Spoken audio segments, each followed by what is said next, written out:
Brandon Moreno and Loner Kavanagh should be, and I expect it to be, fight of the year caliber type fight. But hey, it's your boy DHP, and y'all know the rest, man. And hey, welcome into my official UFC Mexico Fight Night preview. As y'all can see, I'm back in my original spot close by the water. It's actually warm enough where, you know, you can get close to the water, in the water. The water's a little dirty, but you know what, for scenery purposes, I'm back at the OG spot where I started my podcasting in the first place. But yeah, UFC Mexico, I'm not gonna lie to you, promotion wise of this fight. And by the way, I might double back on a video later on today because Dana spoke, y'all favorite Uncle Dana, he's gonna drop some fight news later on tonight. I'm pretty sure it's probably, more than likely, it's going to be about Alex Pereira vacating the belt and going up to heavyweight. And then it's probably going to be Yuri Prochazka versus Carlos Oberg. But it might be something else, too. I wouldn't put it past it if it's something else. Hopefully, we do get something else, because I don't want it to be the expected with the Pereira going up to heavyweight, and it's just Yuri and Carlos. But anyway, promotion-wise, this card kind of flew under the radar. This card kind of flew under the radar. I know there's a lot of shit going on within, you know, other things, MMA, especially with the White House card. I feel like the White House card, if it's not Max Holloway and Charlie Olives, because tell you the truth, I've seen more, like within this past week, I seen more promotion for Charlie Olives and Max Holloway too than I did for this fight card. But that's because these niggas about to fight next week. So obviously, you know, with a fight of that magnitude, they want to jump start on promotion. But this fight card tonight, or tomorrow, I said tonight, tomorrow night, it ain't that bad. It ain't that bad. We all know that stereotypical thing about Mexican fighters. Mexican fighters, they do live up to the stereotype with whether it's just MMA fighters or boxers. These motherfuckers, they can fight. They can fight and they can put on a show. But I'm going to go over the main card, and I'm going to just talk about some of the fights now. Disclaimer, the bottom half of the card, I really don't know who they are. But as I always put out, I'll be interested to see how they are, so that way I can, you know, study their habits and shit like that. But we got Brandon Moreno, Loner Kavanagh main event. I think this was the replacement fight because Suabalve got hurt. So shout out to Loner Kavanagh for stepping up. We got Chito Vera and David Martinez co-main event. Daniel Zuber and King Green. We got Edgar Chavez and Felipe Buns. Emmanuel Rodriguez and Kevin Barajas. Santiago Luna and Angel Pacheco to start the card. Brandon Moreno and Loner Kavanagh. Y'all know, for the people that's been on my channel, that's been listening to me for like since I started recording my voice for these podcasts, flyweight is hands down. It is more so due to DJ. But y'all seen what I look like, and I don't think y'all seen my full body. But if I was a UFC fighter right now, like if I was in shape, if I was a professional MMA fighter, I would definitely be between bantamweight and flyweight, which is why, you know, that flyweight is my first. Now, lightweight is actually, no, not lightweight. Welterweight is actually my second favorite, but bantamweight is my third favorite. And that's because just, you know, what I look like and shit like that. I am a smaller nigga. So flyweight and bantamweight, if I was a professional, that would be my two weight classes. But it really started because of DJ. So y'all know flyweight is my favorite weight class in the UFC. Pretty much all MMA too, to be quite honest. But Brandon Moreno, this is, even though it's a replacement fight because he was supposed to fight Suabalve, this is still his chance to not only get himself back in title contention, but he more than likely might get the next shot. If not the next shot, it's probably going to be, let's just say hypothetically, Brandon Moreno wins this fight, which I am picking him to win this fight, but I'll give my reasons why. Brandon, more than likely, it might be either Brandon Moreno gets the next shot, or it's gonna be Brandon Moreno versus Manel Cap. I can see it playing out like that, or it, Brandon Moreno might just fight the next, or they might just rebook a Suabalve and let Manel Cap get the next shot. That could play out too. But this matchup right here. Now, Loner Kavanagh, he ain't no slouch. It's funny because I said this off camera. Loner Kavanagh low-key reminds me of a flyweight Diego Lopez. Just the way they strike. They can get busy on the ground, but they're not real, experts at the grappling game. They focus on keeping the fight standing, chopping your legs down, and hitting you with the prototypical Mexican combinations. I can see this legit being a trap fight for Brandon Moreno, just because he was preparing for a Suabalve, and the Suabalve got a way different style than Loner Kavanagh. And Loner Kavanagh on the feet, he's very fast. He has powerful strikes. So I can see this being a trap fight for Brandon Moreno. But Brandon Moreno, to me, is too technical for Loner Kavanagh. I feel like Loner Kavanagh, he's not ready. Which, obviously anything can happen in the fight. That's why they go out there and fight. But the level of striking Brandon Moreno represents, Loner Kavanagh is not ready for that type of striking. I feel like he needs more experience fighting a level of a striker like Brandon Moreno, which is why I had Brandon winning this fight. He's just too technical for Loner Kavanagh. And if it do go to the ground, Brandon Moreno he's a beast on the ground too. He's a overall well-balanced fighter, more than Loner Kavanagh. And I feel like Loner Kavanagh, he has to keep this fight standing. But then again, I said this during Brandon's last fight. I'm like, fighter B, he might be faster in the pocket than Brandon Moreno. And then, when the fight happened, Brandon Moreno actually proved me wrong and rewind the clock back to how he was when he fought Davison Figueiredo. So it's kind of like, I can't really lean on, Loner Kavanagh. Like, if they was exchanging in the pocket, I can't really lean on Loner Kavanagh to, be one step ahead of Brandon in the striking department. We're getting to his shots, and then so like if Brandon want to get his offense and throw like some 1-2 combinations, he can't do it because Loner Kavanagh probably jabbing him or giving him a hook, or when he come in with a step hook and counter Brandon. I can't even count on that because Brandon showed me last fight that, hey, if we exchange in the pocket, I'm still as fast as as my opponent is. So overall, yeah, this could be a trap fight just because Brandon may not be, because Asubalve is a different style, but I just don't see how Loner can really win this fight unless he just, and I know y'all niggas probably gonna clown me for the Sean Strickland prediction, even though to give myself some type of some type of back talk or back pedal talk. I did explain ways of Sean Strickland was able, a way of Sean can beat Fluffy, and it actually turned out that way. It just escalated because Sean was more aggressive than I thought. But I know y'all niggas gonna clown me for that, but I really don't see how. I just don't see how Loner can beat Brandon Moreno unless Brandon athletically he's taking a step.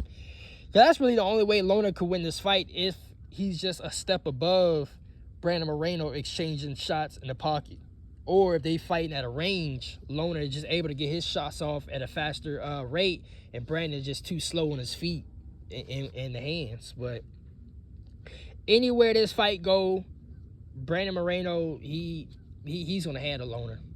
He's gonna handle Loner and may well get back to a title shot, especially now with Pantoja out the way. And you know what though? I guess I could talk about that more on Monday's weekend recap, because I just thought about Pantoja, because Pantoja's out, Now, the crazy thing is, Pantoja is back training. So, it could go a lot of ways with this shit. And even if, let's just say hypothetically, Loner do end up shocking the world type shit, right? And he ended up upsetting Brandon Moreno. Loner's going to be in that top 5 now, because Brandon's what, like 3rd rank? Like, he's like, yeah, he should be like 3rd or 4th rank in flyweight. Loner Kavanagh is going to be on some, he's going to be on some, Michael Morales shit. When Michael beat Sean Brady, and now Michael got inside the top 5 because he finished Sean Brady. So, low key, I mean, either way it can go. Loner could put himself now. Loner will probably need like one more fight after this. And low key, yeah, we're gonna talk about it more on Monday, because I can see it going a lot of ways now with Pantoja back in the picture. Because if you really think about it, say if Loner do beat Brandon Moreno, they'll probably get a shot to Pantoja for him to get his get back, just because how that shit happened. And then they gonna have Manel Cat face Loner Kavanagh. That's how that shit would probably go. But yeah, I got Brandon winning this fight. I just don't see how Loner couldn't, unless he just faster than Brandon on the feet and with the hands. Co-main event, Chito Vera and David Martinez. This is a very interesting fight. This is a very interesting fight for the fact that David starts fast and Chito starts slow. So it's low-key a recipe for, and tell you the truth, I know I said at the top that Brandon and Loner should be and could be fight of the year caliber type fight, but this also could be fight of the year caliber type fight too, but more like a Roy McDonald. I can see this being like a Roy McDonald Robbie Lawler 2 type fight, where it's kind of slow burn, and then as the minutes tick by late in the first, it heats up second round. Because David Martinez he's a good fast striker. And Chito Vera, he's more on the Brandon Moreno side. Like, he is so technically skilled that somebody like David Martinez could actually steal the fight from Chito Vera on the scorecards. But Chito, not only can he technically break you down, matter of fact, he's exactly like Petrion. If you really think about it, Chito Vera and Petrion is kind of like the same type of strikers. It's just Petrion is more of a, what was that? Oh, that's a bird. Petrion was more of a, he's more of a better Muay Thai artist than Chito Vera.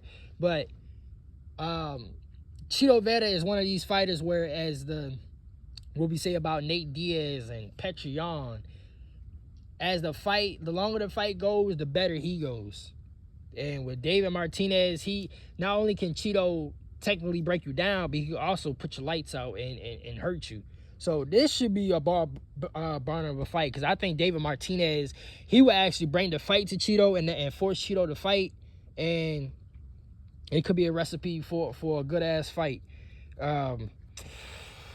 It's hard to say who will win though, because Chito, I can see a situation where Chito, with David Martinez, they exchange in the pocket. David Martinez might step in, and Chito will get him with a nice pullback counter, and maybe like finish him off with TKO strikes. But I could also see where David Martinez, with his power and speed, he might overwhelm Chito, because Chito is such a slow starter. So I can see how everything can play out. I can see both ways how these niggas can win. But you know what? I'm going to take David Martinez. So I think Chito's better. Even though I like Chito's approach to the fight, and he's so technically sound, it might be too little too late for him. I think David Martinez would be the faster fighter. He's just going to overwhelm Chito with his speed. So I'm gonna take David Martinez that, and then, you know, have him progress through the rankings. Cause Cheeto, he's still inside that top 10, I believe. It's crazy because I just did I gotta do a rankings video, another one pretty soon. But Cheeto inside that top 10, yeah, that would be huge. If David Martinez was able to get this done, that would be huge for David's progression through bantamweight. That's for sure. And Daniel Zuber and King Green. Woo! You want to talk about 3 fights? And like I said, with the last half of this card, I really don't know them too well off rip. So I'll be interested to see. I'm gonna just sit back, relax, and see how they fight for real. But the last 3 to end the card off with Daniel Zuber, King Green, Cheeto Vera, David Martinez, Brandon Moreno, and Lona Kavanagh, those some 3 good bangers to end the card off. For sure. And this fight right here, I'm not gonna lie to you, I fuck with King Green. I fuck with him heavy. But sometimes I watch this nigga fight, I'm like, bro, this nigga could actually be like a good solid, like top 5, top 7 type contender lightweight if he can just put all the pieces together. Then other times I'm like what the fuck going on here? But Daniel Zuber, he's one of these niggas, bro. I always say there's some killers at lightweight that's not even ranked. Daniel Zuber is actually one of them. He's actually one of them.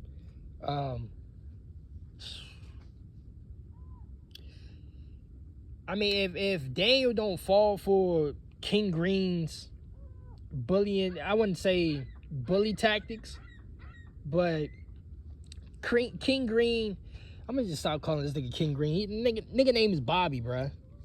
Bobby, bitch. It's Bobby, bitch. Oh, you didn't know? Type shit.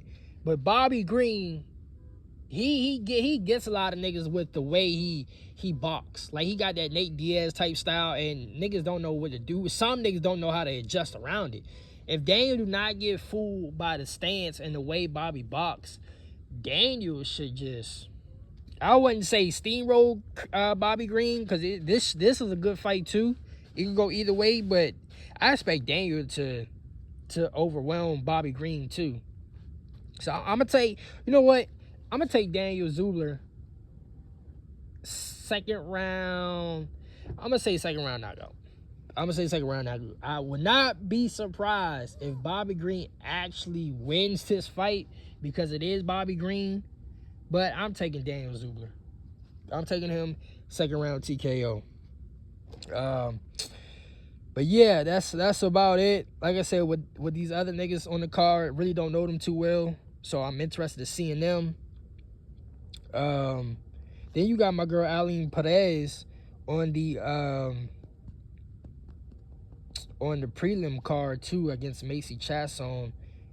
But yeah, this is a solid fight night card. I'm actually really excited because I know these niggas going to fight. I know these niggas going to come here and fight, you know. So this is actually a good card. This is actually a good fight night card. So yeah, man, until my review show, or like I said, I might double back. Because Dana is going to announce some fight news. So y'all be on the lookout for that video. But